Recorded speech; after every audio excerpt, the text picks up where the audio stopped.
que usted no lo crea. ¿Y por qué? ¿Cómo fue que lo rompieron? Le metió aquí un pedazo de rebaba. Así, le metió un pedazo de rebaba ahí. Y yo pensaba que sí. Tienen la costumbre de darle las uñas. Y sí alcanzaron a hacer algo.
una pizcachita. Esta gente está bien piedra.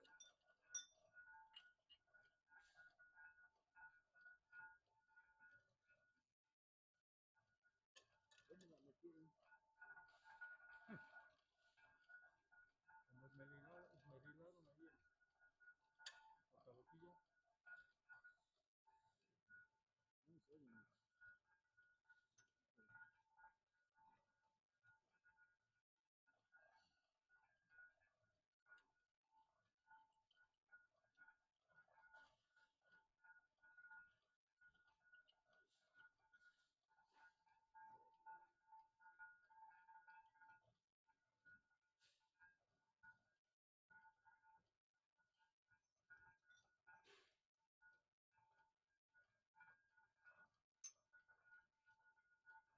igual. No, no. Hay una pequeñita. No, creo que es esta. Lo bueno que no tengo la mala atención.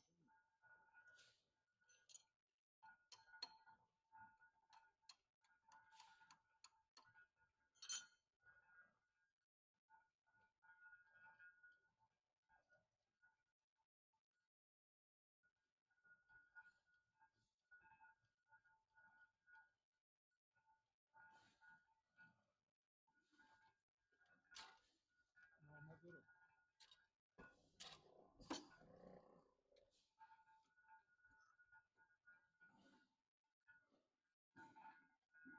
¿Cuáles son esas? ¿De eso? Sí. Eso ya tiene, ¿no? No, no, no tiene. Deja de ver, loco. No sé, son una Ajá. pizcachita. ¿Qué onda? ¿Cómo están, amigas? ¿Cómo están, amigos? Esta gente está bien piedra. Caballeros de la mesa redonda. ¿Qué onda, chatos? ¿Cómo están? Pues aquí nosotros andamos en chinguísima loca en el trabajo. Les queremos compartir este pequeño video para mostrarles más o menos parte de lo que también sabemos hacer, que es lo que es montaje de troqueles, entre otras cosas. Esto ya tuvimos la suerte de poder grabar para este troquel de punzonado de tubo. Pudimos grabar ya en máquina, pudimos probar también nosotros mismos. Y bueno, ya en un video más completo, un poco más completo, se lo vamos a compartir. Este punzonado, este troquel de punzonado de tubo, apenas lo habíamos terminado el troquel, había quedado bien. Igual. Rompieron el No, punzón, no. se fabricó y se le hicieron ciertos ajustes Lo bueno que no tengo la para mala mejorar la operación del troquelado, para que no se le dificulte al operario al estar trabajando la herramienta. Ahí pueden ver si está golpeando un poco el tubo para poderlo meter a la herramienta, pero esa parte ya se corrigió. De hecho, por ahí ya antes de este video compartimos un reel donde se están troquelando piezas, unas no, más duro. muestras, pero bueno, ya afortunadamente ya quedó. Y bueno, se los vamos a compartir más adelante. Esperamos que les guste y ¿Cuáles son bueno, esas? pues ¿De para que eso? vean que Sí. ahora sí se pudimos grabar